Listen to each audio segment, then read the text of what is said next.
ကဘာတဝမ်းလုံးမှာစက္ကန့်40တိုင်းမှာလူတစ်ယောက်နှုန်းလေးဖြတ်နေတယ်ဆိုတာကိုသင်သိပါသလားကဘာလုံးဆိုင်ရာကျန်းမာရေးသုတေသနပြုချက်တွေအရလေးဖြတ်ခြင်း stroke ဟာကဘာပေါ်မှာသေဆုံးမှုနဲ့မတန်ဆွမ်းမှုအဖြစ်အများဆုံးအကြောင်းရင်းတွေကတစ်ခုဖြစ်ပါတယ်ဒါပေမဲ့အလွန်အရေးကြီးတဲ့အချက်တစ်ခုကတော့လေးဖြတ်တဲ့သူ10ယောက်မှာ8ယောက်လောက်ဟာသူတို့ရဲ့နေထိုင်စားသောက်မှုပုံစံ lifestyle ကိုပြောင်းလဲလိုက်ရုံနဲ့ဒီဝေဒနာဆိုးကနေကြိုတင်ကာကွယ်နိုင်ခဲ့ကြတာပါပဲဒီနေ့ဗီဒီယိုမှာတော့အသက်40ကျော်လာသူတိုင်းသတိထားရမယ့်လေးဖြတ်နိုင်ခြေကိုထိရောက်စွာရှော့ချပေးနိုင်တဲ့ဆရာဝန်ညွှန်ကြားချက်ပါနည်းလမ်း9ခုကိုအသေးစိတ်တင်ဆက်ပေးသွားမှာဖြစ်ပါတယ်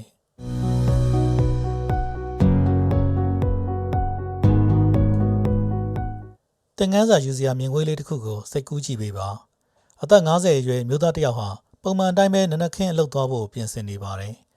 ကော်ဖီခွက်ကိုကင်လိုက်တဲ့အခါမှာသူ့ရဲ့လက်ကရုတ်တရက်အားနေသွားသလိုခံစားလိုက်ရတယ်ဒါပေမဲ့ဒီဝေဒနာကမိနစ်ပိုင်းလောက်ပဲကြာတာကြောင့်သူတက်ကျူးမဆိုင်မိပဲကြော်လွှားလိုက်ပါတယ်ညကအေးအေးမဝလို့နေမှာပါဆိုပြီးကိုဆင်ကျင်ပေးလိုက်တာပေါ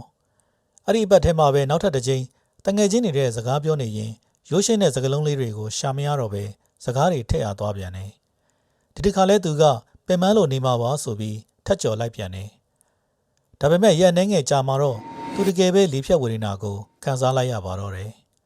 အဲ့ဒီသတိပေးချက်လေးတွေကခဏလေးနဲ့ပျောက်သွားတတ်တာကြောင့်ကျွန်တော်တို့တွေကလစ်လျူရှုမိတတ်ကြပါတယ်ဒီလိုဖြစ်ရဆိုမျိုးဟာကမ္ဘာတဝန်းမှာနေ့စဉ်နဲ့အမျှထောင်နဲ့ချီတဲ့မိသားစုတွေစီမှာကြုံတွေ့နေရတာပါလူချို့ဟာလေဖြတ်သလိုလက္ခဏာမျိုးမိနစ်ပိုင်းဒါမှမဟုတ်နာရီပိုင်းလောက်ခံစားရပြီးပြန်ကောင်းသွားတတ်ပါတယ်စိတ်ပညာအရဒါကို TIA Transient Ischemic Attack လို့ခေါ်ပြီးကျွန်တော်တို့အလွယ်နားလည်အောင်ပြောရရင်လေဖြတ်ခြင်းသလိုဖြစ်ခြင်းအသေးစားလေဖြတ်ခြင်းဒါမှမဟုတ်လေဖြတ်ရန်အကျိုးသတိပေးချက်လို့ခေါ်ပါတယ်လက္ခဏာတွေကသူ့လိုပျောက်သွားတယ်ဆိုပေမဲ့ဒါဟာနောက်မှာတကယ်လေဖြတ်တော့မယ်ဆိုတဲ့အလွန်အရေးကြီးတဲ့အချက်ပေးခေါင်းလောင်းတစ်ခုပါပဲဒါကြောင့်ဆရာဝန်ကြီးတွေကအမြဲတမ်းတိုက်တွန်းလေးရှိပါတယ်ဒီလိုသတိပေးချက်လေးတွေပေါ်လာပြီဆိုရင်ပင်ပန်းလို့ပါဆိုပြီးလစ်လျူမရှုလိုက်ပါနဲ့ဒါဟာအရေးပေါ်ကုသမှုခံယူဖို့ခန္ဓာကိုယ်ကတောင်းဆိုနေတဲ့သတိပေးချက်တစ်ခုဖြစ်တာကြောင့်ချက်ချင်းစိတ်ယုံစေကံပြသဖို့လိုအပ်ပါတယ်လေဖြတ်တာဟာအသက်ကြီးသူတွေမှာပဲဖြစ်တာဆိုတဲ့အယူဆဟာအခုခေတ်မှာတော့လုံးဝမှားယွင်းသွားပါပြီလူတော်များများကလေဖြတ်တယ်ဆိုတာအသက်60 80ကျော်မှဖြစ်တတ်တဲ့ယောဂလို့ထင်တတ်ကြပါတယ်ဒါပေမဲ့အခုနောက်ပိုင်းမှာတော့အသက်40ဝန်းကျင်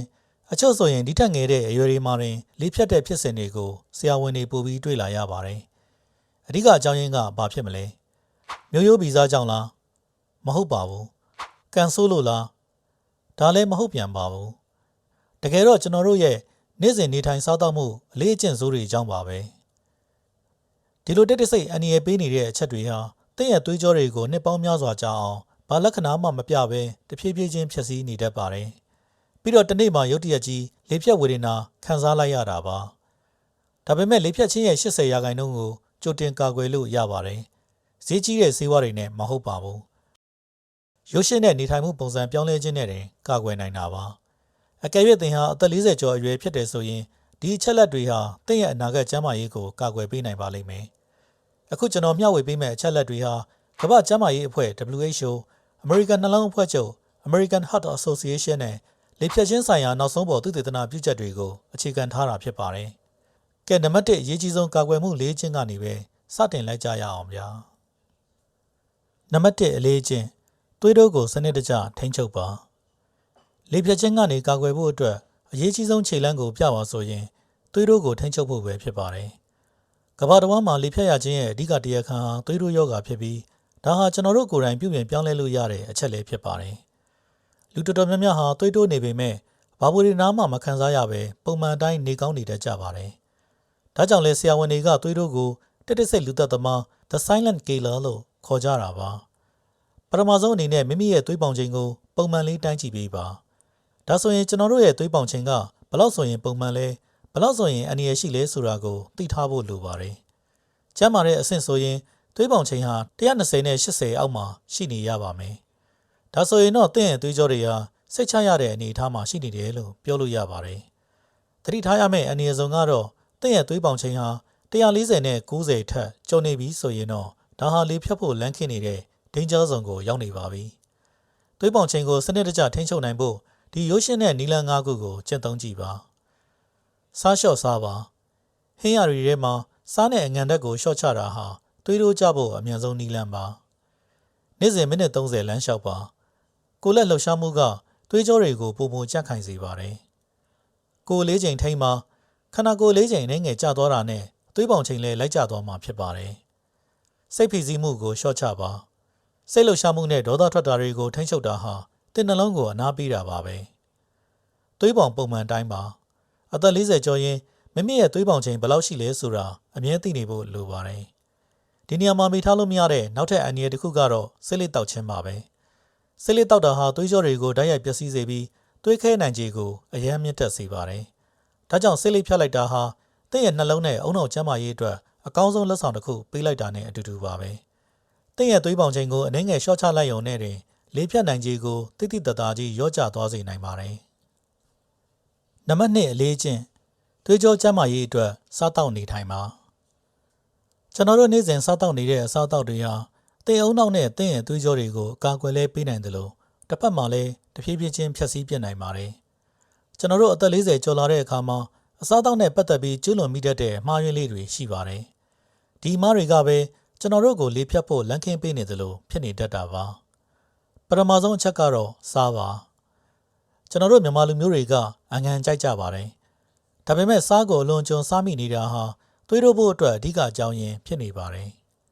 ်ဒုတိယအချက်ကစီကြော်မုန့်တွေနဲ့အစီများတဲ့အစားအစာတွေပါအပြင်စားတွေမှာပါတဲ့စီတွေအစီအစိမ့်တွေ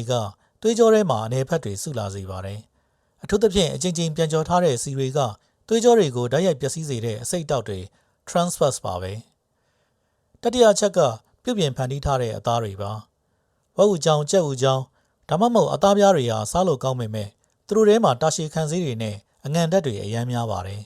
်ဒါတွေကသွေးကြောကျန်းမာရေးအတွက်လုံးဝမကောင်းပါဘူးနောက်ဆုံးတစ်ခုကတော့အချိုဓာတ်ပါတကြားနဲ့အချိုရည်တွေကိုအလွန်ကျွံစားသုံးတာဟာစီးကြိုဖြစ်စေရုံနဲ့မကပဲသွေးကြောတွေကိုရောင်ရမ်းစေပြီးသွေးခဲဖို့ပိုလွယ်ကူသွားစေပါတယ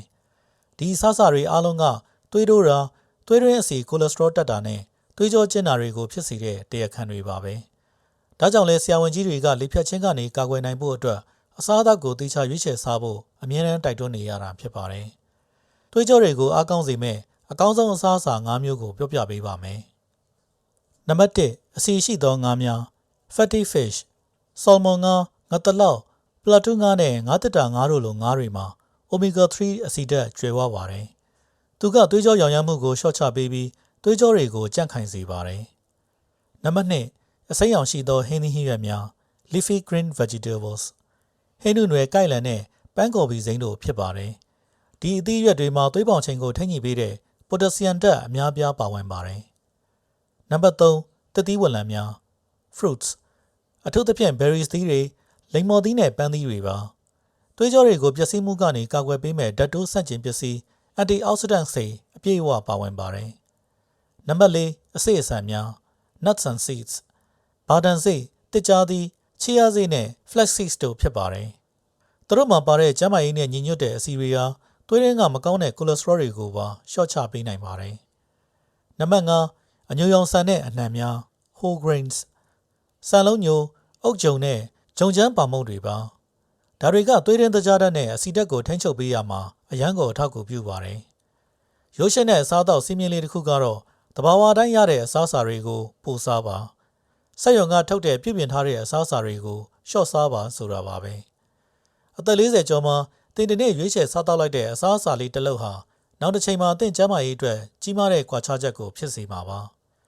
နောက်ထပ်ရေးကြီးတဲ့လေ့ကျင့်တစ်ခုကတော့လူတော်တော်များများသတိမထားမိပဲလိလူရှူထားတတ်တဲ့လေဖြတ်ခြင်းရဲ့အဓိကအကြောင်းရင်းတစ်ခုဖြစ်တဲ့လှုပ်ရှားမှုမရှိခြင်းအကြောင်းပဲဖြစ်ပါတယ်နံပါတ်3အလေးအကျင့်နေ့စဉ်ကိုယ်လက်လှုပ်ရှားမှုပြုလုပ်ပါကျွန်တော်တို့လေဖြတ်တာကိုကာကွယ်ဖို့အတွက်ဂျင်သွားစရာမလိုပါဘူးအရန်ပင်ပန်းတဲ့လေ့ကျင့်ခန်းတွေလုပ်ဖို့လည်းမလိုအပ်ပါဘူးအဓိကလိုအပ်တာကတော့နေ့စဉ်လှုပ်ရှားမှုရှိဖို့ပါပဲအခုခေတ်မှာကျွန်တော်တို့တွေကထိုင်ပြီးအလုပ်လုပ်တာများလာကြပါတယ်တနေရာထဲမှာအကြာကြီးထိုင်နေတာဟာသွေးလည်ပတ်မှုကိုနှိပ်ကွေးစေပြီးလေဖြတ်နိုင်ခြေကိုတဖြည်းဖြည်းမြင့်တက်လာစေပါတယ်ဒါကြောင့်ဆရာဝန်တွေကဘာကိုအကြံပြုသလဲဆိုရင်အနည်းဆုံးတစ်နေ့ကိုမိနစ်30ခန့်ကိုယ်လက်လှုပ်ရှားမှုရှိနေဖို့ပါပဲအားကစားလုပ်ဖို့အချိန်သီးသန့်မပေးရင်တော့ရုပ်ရှင်နဲ့ဒီနီလန်းလေးတွေကိုသုံးလို့ရပါတယ်လမ်းသွက်သွက်လျှောက်ပါဒါအထီရောက်ဆုံးနဲ့အလွယ်ဆုံးနီလန်းပါစပိန်စီးတာဒါမှမဟုတ်ရေကူးတာအဆစ်မြစ်တွေကိုတက်တာစေပြီးနှလုံးအတွက်ကောင်းမွန်ပါတယ် အိမ်တွင်းအလုပ်တွေလုပ်ပါပန်းချံထဲမှာအလုပ်လုပ်တာအိမ်တန်ရှင်းရေးလုပ်တာတွေဟာလည်းကောင်းမွန်တဲ့လှုပ်ရှားမှုတွေပါပဲအရေးကြီးတဲ့အချက်တစ်ခုကတော့ထမင်းစားပြီးတိုင်း10မိနစ်လောက်လမ်းလျှောက်ပေးတာဟာသွေးရင်းတကြားတဲ့နဲ့သွေးပေါင်ချိန်ကိုထိန်းညှိဖို့အတွက်အများကြီးအထောက်အကူပြုပါတယ်ဒီနေရာမှာကျွန်တော်လေးနက်ထားပြောချင်တဲ့အချက်ကပြင်းထန်တဲ့လေ့ကျင့်ခန်းတွေတစ်ခါတလေမှလုပ်တာထက်ရိုးရှင်းတဲ့လှုပ်ရှားမှုလေးတွေကိုနေ့စဉ်မှန်မှန်လုပ်တာကကျန်းမာရေးအတွက်ပိုပြီးအကျိုးကျေးဇူးများပါတယ်ခင်ဗျာ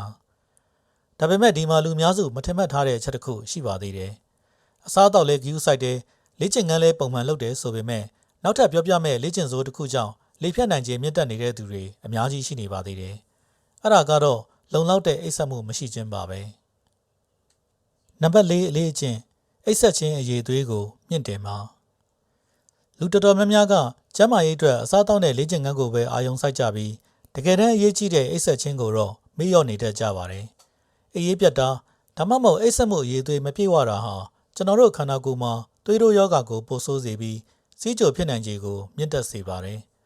ပြီးတော့နှလုံးယောဂနဲ့နောက်ဆုံးလေဖြတ်နိုင်ခြေကိုပါအများကြီးမြင့်တက်သွားစေပါတယ်သုတေသနပြုချက်တွေအရနေ့စဉ်6နာရီအောက်ပဲပုံမှန်အိပ်စက်တဲ့သူတွေဟာလေဖြတ်နိုင်ခြေပိုများတာကိုတွေ့ရပါတယ်ဒါကြောင့်ကျန်းမာတဲ့အသက်40ကျော်ဘဝအတွက်တညကို9နာရီကနေ10နာရီအထိအိပ်စက်ဖို့လိုအပ်ပါတယ်ကျွန်တော်တို့အိပ်ပျော်နေတဲ့အချိန်မှာခန္ဓာကိုယ်ကအားပြန်ဖြစ်ုံနဲ့မကပဲအရေးကြီးတဲ့လုပ်ငန်းစဉ်တွေကိုလှုပ်ဆောင်ပေးနေပါတယ်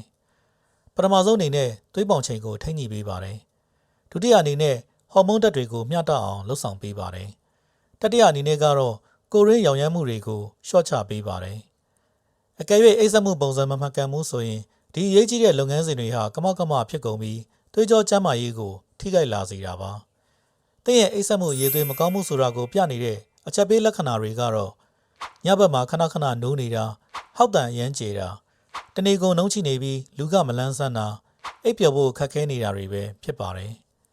အိပ်စက်မှုပိုကောင်းလာစေမဲ့ရိုးရှင်းတဲ့နည်းလမ်း၄ခုကိုပြောပြပေးပါမယ်နံပါတ်1အချိန်မှန်မှန်အိပ်ပါနေ့တိုင်းအချိန်တစ်ခုတည်းမှာပဲအိပ်ရဝင်ပြီးအချိန်မှန်ပြန်ထပါနံပါတ်2ဖုန်းနဲ့ screen တွေကိုပိတ်ထားပါအိတ်ခန့်ဒီတနာရီလိုကလေးကဖုန်းကြည့်တာကိုရပ်လိုက်ပါနံပါတ်3ကဖိန်းတက်ရှောင်ပါညဘက်မှာကော်ဖီလက်ဖက်ရည်တောက်တာကိုရှောင်ကြဉ်ပါနံပါတ်4အိတ်ခမ်းကိုပြင်ဆင်ပါအိတ်ခမ်းကိုမှောင်နေအောင်နဲ့အေးမြနေအောင်ထားပေးပါမှတ်ထားရမှာကကောင်းကောင်းအိတ်ဆက်ခြင်းဆိုတာဇိမ်ခံတာမဟုတ်ပါဘူးတေယုံနောက်ကိုပျက်စီးမှုကနေကာကွယ်ပေးနေတာဖြစ်ပါတယ်ခင်ဗျာနံပါတ်5အလေးချင်းနာတာရှည်စိတ်ဖိစီးမှုကိုစနစ်တကျစီမံခန့်ခွဲပါစိတ်ဖိစီးမှုဆိုတာစိတ်ထဲမှာတင်ဖြစ်တာမဟုတ်ပါဘူးတကယ်တော့စိတ်ဖိစီးမှုဟာခန္ဓာကိုယ်ကိုပါဓာတ်ရိုက်ထိခိုက်စေတဲ့ရုပ်ပိုင်းဆိုင်ရာပျက်စီးမှုတွေဖြစ်လာစေတာပါကျွန်တော်တို့စိတ်ဖိစီးမှုတွေအများများနေတဲ့အချိန်အဲ့ဒီဖိစီးမှုကလည်းကာလရှည်ကြာနေပြီဆိုရင်ခန္ဓာကိုယ်ထဲမှာဘာတွေဖြစ်လာသလဲဆိုတော့သွေးပေါင်ချိန်တွေရုတ်တရက်မြင့်တက်လာမယ်ကိုယ်ရင်းရောင်ရမ်းမှုတွေပိုများလာမယ်သွေးကြောတွေကတင်းကျပ်ကျဉ်းမြောင်းလာမယ်ဒီအချက်တွေအလုံးပေါင်းစပ်လိုက်တဲ့အခါကြာလာရင်လေဖြတ်နိုင်ခြေကိုအများကြီးမြင့်တက်လာစေပါတယ်ကျွန်တော်တို့ဘဝမှာစိတ်ဖိစီးမှုအလုံးကိုဖယ်ရှားပစ်ဖို့ဆိုတာမဖြစ်နိုင်ပါဘူးဒါပေမဲ့အဲ့ဒီစိတ်ဖိစီးမှုကနေပေးမဲ့ဘေးရဆွေးကြိုးတွေကိုတော့ရှော့ချလို့ရပါတယ်စိတ်ဖိစီးမှုကိုထိန်းချုပ်နိုင်မဲ့ရိုးရှင်းတဲ့နေ့စဉ်လေးကျင့်6ခုကိုပြောပြပေးပါမယ်အဲ့ဒါတွေကတော့1အသက်ရှူလေ့ကျင့်ခန်းလုပ်ပါ deep breathing စိတ်လှုပ်ရှားနေတဲ့အချိန်မှာအသက်ပြင်းပြင်းရှူသွင်းရှူထုတ်တာကစိတ်ကိုအမြန်ဆုံးတည်ငြိမ်စေပါတယ်2အပြင်ထွက်လမ်းလျှောက်ပါ outdoor movement တဘာဝပတ်ဝန်းကျင်နဲ့ထိတွေ့ရာဟာစိတ်ဖိစီးမှုကိုတိတိတသာရောကြစေပါတယ်3ရင်းနှီးသူတွေနဲ့စကားပြောပါ social support ကိုယ့်ကိုနားလည်ပေးမဲ့သူတွေနဲ့ရင်ဖွင့်တိုင်ပင်တာဟာစိတ်သက်သာရာရစေပါတယ်4တရားထိုင်ပါသို့မဟုတ်ပဋိစိတ်ပါ meditation prayer စိတ်ကိုတနေရာထဲမှာတည်ငြိမ်အောင်ထားပါ5အနုပညာနဲ့အပန်းဖြေပါ realization through hobby အေဂျင့်နဲ့တေဂီတာနားထောင်တာဒါမှမဟုတ်ဝါသနာပါရာတစ်ခုခုလှုပ်ဆောင်တာကစိတ်ကိုအမြန်ဆုံးရှော့ချပေးနိုင်တဲ့နည်းလမ်းဖြစ်ပါတယ်တနေ့ကို10မိနစ်လောက်ပဲဖြစ်ဖြစ်စိတ်ကိုအပန်းဖြေပေးတာဟာတင့်ရဲ့အာရုံကြောစနစ်ကိုပြန်လည်အားဖြည့်ပေးရာရောက်ပါတယ်ခင်ဗျာအခုပြောပြမှာကတော့လူတော်တော်များများနောက်ကျမှသိလိုက်ရတဲ့အလွန်ရေးကြီးတဲ့အချက်တစ်ခုပါလေဖြတ်တယ်ဆိုတာရုတ်တရက်ဖြစ်တာမှန်ပေမဲ့ခန္ဓာကိုယ်ကအမြဲတမ်းကြိုတင်သတိပေးချက်တွေပေးလို့ရှိပါတယ်ဒါပေမဲ့လူအများစုကတော့အဲ့ဓာတွေကိုလစ်လျူရှုမိနေကြတာပါပဲနံပါတ်6အလေးချင်းခန္ဓာကိုယ်မှာရေဓာတ်ပြည့်ဝပါစေကျွန်တော်တို့ရဲ့သွေးလည်ပတ်မှုစနစ်ကောင်းမွန်မှုနဲ့ ခန္ဓာကိုယ်တစ်ခုလုံးပုံမှန်လှုပ်ဖို့အတွက်ရေဓာတ်ဟာအခြေခံအကျဆုံးလိုအပ်ချက်ဖြစ်ပါတယ်။သိပ္ပံနည်းကျပြောရရင်ခန္ဓာကိုယ်မှာရေဓာတ်ခန်းခြောက်လာတဲ့အခါသွေးရည်ကြီး plasma လျော့နေလာပြီးသွေးလည်ပတ်မှုစနစ်ရဲ့လှုပ်ဆောင်နိုင်စွမ်း circulation efficiency ကျဆင်းသွားနိုင်ပါတယ်။အဲ့ဒီအခြေအနေမှာနှလုံးကသွေးကိုပုံမှန်လိုလည်ပတ်နိုင်ဖို့ပိုပြီးအားစိုက်ထုတ်ရတာကြောင့်နှလုံးနဲ့သွေးကြောတွေအပေါ်မှာဖိအား cardiovascular strain ပိုများလာနိုင်ပါတယ်။ရေဓာတ်မလုံလောက်ခြင်းဟာသွေးပေါင်ချိန်ထိန်းညှိမှုကိုလည်းထိခိုက်စေနိုင်ပြီး cardiovascular risk ကိုတိုးစေနိုင်တဲ့အချက်တစ်ခုလည်းဖြစ်ပါတယ်။ဒီချက်ကပူပြင်းတဲ့ရာသီဥတုမှာနေထိုင်သူများတက်ကြီးရွယ်ဦးများပင်ပင်မမလှုပ်ရှားရသူတွေအတွက်ပိုအရေးကြီးပါတယ်။ဒါကြောင့်ရေကိုတစ်နေ့လုံးပုံမှန်တောက်ပေးပါ။ရေငတ်တဲ့အထိစောင့်မနေပါနဲ့။ရေငတ်ပြီးဆိုကြတဲ့ကသင်ခန္ဓာကိုယ်မှာရေဓာတ်စတင်ခန်းချောက်နေပြီလို့ဆိုလိုတာပါ။စီးရောင်ကိုကြည့်ပါ။မိမိရဲ့စီးရောင်ဟာအဝါနုရောင်ရှိနေတယ်ဆိုရင်ဒါဟာရေဓာတ်ပြေဝနေတဲ့လက္ခဏာဖြစ်ပြီးအယောင်ရိပ်နေရင်တော့ရေမြန်တောက်ဖို့လိုအပ်နေပါပြီ။ကာကွယ်ခြင်းဆိုတာခန္ဓာကိုယ်ရဲ့လုပ်ငန်းဆောင်တာတွေကိုပုံမှန်အတိုင်းလည်ပတ်နေအောင်ပံ့ပိုးပေးတာပါပဲ။နံပါတ်9အလေးအကျင့်သွေးတွင်းသကြားဓာတ်ကိုပုံမှန်ဖြစ်အောင်ထိန်းသိမ်းပါ။လူတော်တော်များများကစီးကြိုမရှိရင်သွေးတွင်းသကြားဓာတ်ကိုဂရုစိုက်စရာမလိုဘူးလို့ထင်တတ်ကြပါတယ်။တကယ်တော့စီးကြိုယောဂမရှိသေးရင်တော့မှတင့်ရဲ့သွေးတွင်းသကြားဓာတ်ဟာပုံမှန်ထက်ခဏခဏမြင့်တက်နေမယ်ဆိုရင်ကြာလာတဲ့အခါသွေးကြောနံရံတွေကိုတဖြည်းဖြည်းချင်းပျက်စီးလာစေပါတယ်။အဲ့ဒီကနေတဆင့်ကိုရင်းရောင်ရမ်းမှုတွေဖြစ်လာပြီးနှလုံးနဲ့အုံနောက်သွေးကြောဆိုင်ရာယောဂဖြစ်နိုင်ခြေကိုတိတိတသာမြင့်တက်စေတာပါ။ကျွန်တော်တို့ရဲ့ခန္ဓာကိုယ်ထဲမှာဇီဝကာမဖြစ်စဉ်တွေ metabolism ကမဖြစ်နေပြီဆိုတာကိုသိနိုင်တဲ့ရှေ့ပြေးလက္ခဏာလေးတွေရှိပါတယ်။ပထမဆုံးသိတာတဲ့အချက်ကဗိုက်ပူလာတာပါပဲ။ခါးတိုင်းတာကအရင်ကထက်ပိုကြီးလာပြီဆိုရင်ဒါဟာတင့်ရဲ့သွေးတွင်းသကြားဓာတ်မငြိမ်မသက်ဖြစ်နေပြီဆိုတဲ့အချက်ပေးခေါင်းလောင်းတန်ပါပဲ။ဒုတိယအချက်ကအစာစားပြီးရင်အယမ်းမှိုင်သွားတာပါ။အစာစားပြီးတာနဲ့လူကနှုံးချိပြီးအားရင်ကုန်ခန်းသလိုခံစားရတာမျက်စိစုံမိတ်ပြီးအိတ်ချင်လာတာမျိုးတွေဟာသကြားဓာတ်ကစားနေတဲ့လက္ခဏာတွေပါ။နောက်တစ်ခုကတော့အချိုကိုအယမ်းတောင့်တလာတာပါ။အချိုစားခြင်းစိတ်ကိုမထိန်နိုင်လောက်အောင်ဖြစ်လာတာပြီးတော့လူကအမြဲတမ်းလေးလံထိုင်မှန်ပြီးပင်ပန်းနေတာမျိုးတွေဟာတင့်ကျန်းမာရေးအတွက်သတိပေးချက်တွေပဲဖြစ်ပါတယ်။ဒါဆိုရင်ဒါကိုဘယ်လိုကာကွယ်ကြမလဲ။ကျွန်တော်တို့ရဲ့သွေးကြောကျန်းမာရေးဟာဒီဇီဝကာမဖြစ်စဉ်တွေနဲ့တိုက်ရိုက်ဆက်ဆက်နေတာမို့ဒီအချက်လေးတွေကိုသေချာလိုက်နာပေးစီခြင်းပါတယ်။အချိုရည်တွေကိုရှော့တောက်ပါ။အသီးရွက်အမြင်တက်များများစားပါ။အသားဓာတ်ကိုမျှတအောင်စားပါ။ထမင်းနဲ့ကစီဓာတ်ကြီးပဲစားတာမျိုးမဟုတ်ပဲအသားငါပဲအမျိုးမျိုးကိုတွဲဖက်ပြီးမျှမျှတတစားပေးပါ။ပြီးတော့ပြည့်ပြင်ထားတဲ့မုန့်တွေကိုရှော့စားပါ။ဂျုံဖြူဆန်ဖြူနဲ့စက်ရုံထုတ်မုန့်တွေဟာသွေးတွင်းသကြားဓာတ်ကိုအများဆုံးတက်စီတာမို့လို့ဆင်ကျင်ပေးဖို့လိုပါတယ်ခင်ဗျာဒီလိုအစားအသောက်တွေကိုဆင်ကျင်ပေးတာဟာတင့်ရဲ့သွေးကြောတွေကိုသကြားဓာတ်ကြောင့်လောင်ကျွမ်းပျက်စီးမှုကနေကာကွယ်ပေးလိုက်တာနဲ့အတူတူပါပဲနံပါတ်၈အလေးချင်းလေဖြတ်ခြင်းရဲ့ရှေ့ပြေးလက္ခဏာများကိုသိထားပ